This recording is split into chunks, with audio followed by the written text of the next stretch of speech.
has already covered the topic in a very concise manner and covering almost every aspect of things that we are going to discuss with. First of all, thank you very much, Marshal Golani, for giving me this opportunity. This topic, air and missile defense, is a very relevant and in today's environment becomes more relevant when we have this plethora of threats that we see emanating, and they're growing every day. I also must comment on the journey of CAPS from 2001, very humble beginnings. It has come a long way, and we have almost every strategy concerning every topic concerning the strategy or air domain and nuclear domain being discussed very often, and a lot of good lessons that are learned. I just hope that we all keep pace with it and also keep imbibing those lessons that we learned here. He has very successfully brought out the environmental scan today, and also talked about the contested airspace that we are going to be operating in. He's also covered certain takeaways from his ongoing conflicts that we have. So one thing is very clear, that if we need to do something, if we need to stay in the game, we need to modernize, we need to continue growing, we need to continue innovating, and we need to continue being ahead of the curve. Otherwise we lag behind and then we are just chasing. Technological advancements, the rapid pace at which we are seeing in our normal life, have also infused themselves into our weaponry, into our defense systems. Today, what was unthinkable or unimaginable a few years back is a reality today. And its impact on the defense forces, on the war fighting, has made it clear that we need to be agile and flexible in our thoughts as well as actions. The ongoing conflicts that he alluded about, the Russia-Ukraine conflict, the multi-domain battle space, the much talked about A2AD environment, it's a classic example of what is going on today and what we are likely to face in our future conflicts.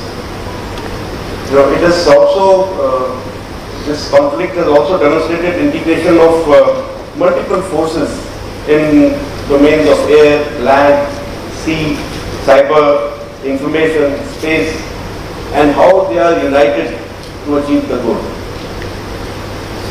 I'm sure everyone who's present here, including my friends from the other services, will agree that the air domain has clearly emerged as a singular trans-domain link and a strong force across domain, for a strong method for cross-domain application of force, and it is not just an enabler, it has become a force multiplier. Even in the urban warfare construct that we see in the Israel-Hamas war, the air domain has been used extensively, whether it is utilizing those fighter aircraft with precision weapons, or it is the formidable Iron Dome system, or utilizing of those low-cost rockets and loiter munitions by Hamas in challenging that very formidable, very costly system itself. While the four basic requirements of air defense or tenets of air defense remain the same, that is early warning and detection, secure and redundant communication, the command and control, and thereafter weapon system to take on your threat. However, with the complexities and the scales that have gone up, these systems also need to be more and more complex, more and more redundant, and be able to take on the large data that they will have. Our detection system has to cater for big aircraft, normal fighter aircraft, to the stealth technology, to the very small drones, slow-moving small drones, and also to hypersonic missiles. And this will require a multitude of sensors, sensors which can, fill the gaps that exist in today's single objective sensor, I can say. And like he has alluded, that it will have all kinds of RF, IR spectrum, the EO spectrum, everything getting acoustic radars, everything getting filled up, and we need to develop these and deploy these in various layers so that we can take on take on a threat in time to be able to neutralize it before it actually does any damage. Communication, yes, whatever information we gather, whatever data we gather, has to be communicated in a very secure manner and in a redundant manner to the decision maker. So there is no doubt that this becomes a very important part. However, with the kind of technology that has come in, our network systems are under threat. We need to build them more robust, as well as have multiple layers, multiple backups available, whether it is terrestrial, whether it is radio, whether it's SATCOM. We need to build them all to keep our communication system robust and secure. Robust command and control, all this information that is available has to be processed in time to be able to take decisions. So this data, this information needs, it's possible today to have this data fused, to have this whole information processed in quick time by the use of new technologies of machine learning and AI that he spoke about, and give the decision maker, give the commander who's sitting in that underground bunker or underground ops room, give him the options, or give him the best option that he has, so that he can take his call quickly.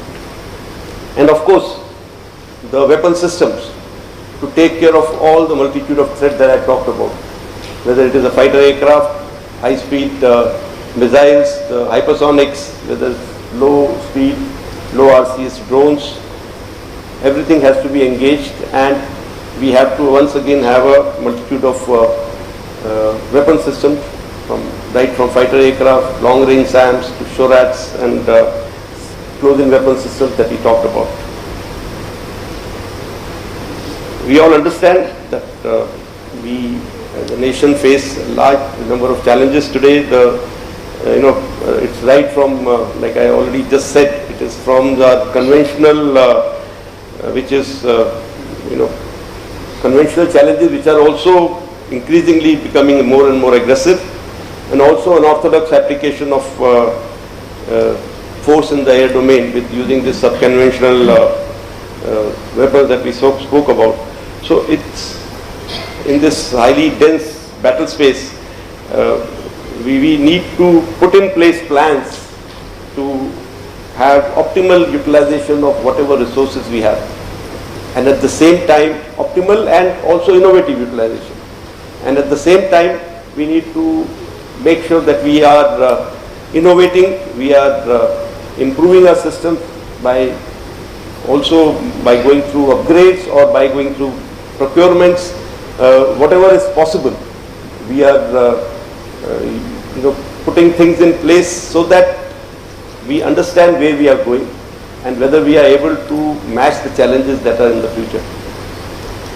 If geopolitics is the biggest lesson that we have learned from today's geopolitics is to be self-reliant. Like they say, there is no permanent enemy or permanent friend. They all have permanent interests. So Aatmnirbharta that we've been talking about, Aatmnirbhar Bharat that we've been talking about, is not just a buzzword.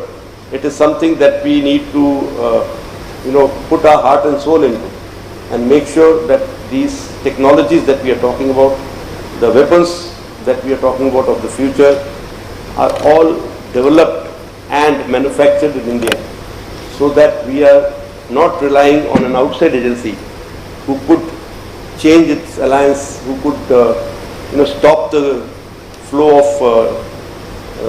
these weapons to our country and put us on the mat when the time comes. We have engaged, as Indian Air Force, we have engaged with the DRDO, private industry, to bolster our capabilities in radars, SAGW, counter-UAS systems, and a plethora of other things, communications, command and control.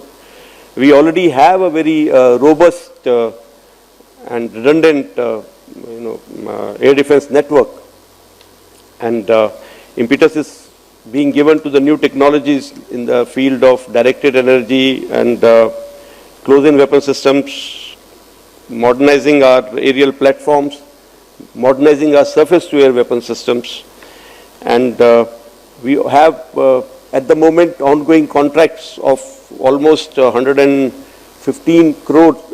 crores in the air defense itself, things concerning air defense. And if you look at the plans that are there in the pipeline, it is another 250 to 270,000 crores worth of contracts that are waiting. So, like I said, Aatmnirbharta is what we are riding on, and all these contracts that I am talking about, majority of them are with the Indian partners, Indian industry. But this Aatmnirbharta cannot be at the cost of nation's defense. Nation's defense comes first and foremost. And if Indian Air Force or Indian forces have to ride on this Aatmnirbharta, it is only possible if everyone, from DRDO to DPSUs to the private industry, holds our hand and take us to on that path, and don't let us deviate from that path, because when it comes to national defense, there will be compulsions to deviate from that path in case we do not get the things that we need, or the kind of systems and weaponry that is required to survive in today's world.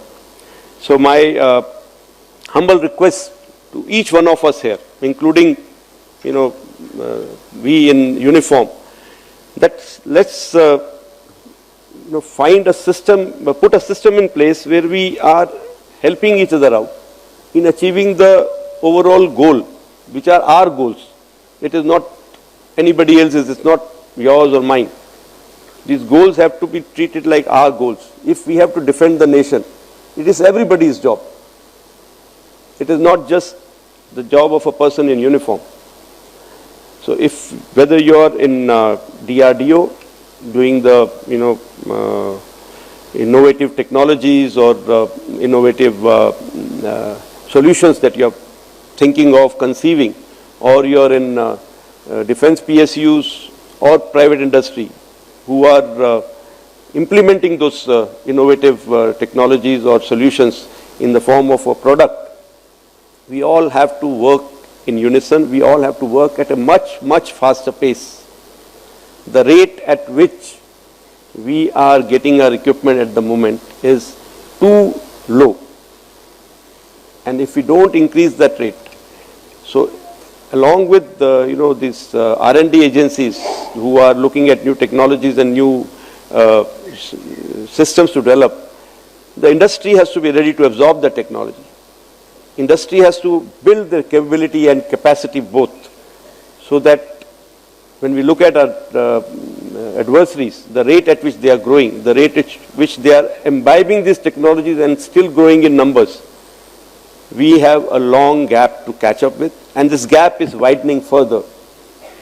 So this is something that we need to look at as a whole, nation as a whole, and we need to find a solution to this gap that is building. Another thing that I wanted to inform the House was that, keeping an eye on the future, we have operationalized the dedicated weapon system branch in the Indian Air Force, and a sub-branch of this is going to be dedicatedly responsible for surface-to-air guided weapons. So this will give another impetus to the the very topic that we have today, the air defense part. So, I'm not going to take much time of yours. I know there is a plethora of knowledge to be learned today. All I want to say is, getting everybody together, the DRDO, the R&D agencies, the production agencies, that is the DPSU and the industry, the academia, the people, end users like me, together on a platform. I think CAPS has done a wonderful thing, and I'm sure when we discuss today, a number of lessons will come out.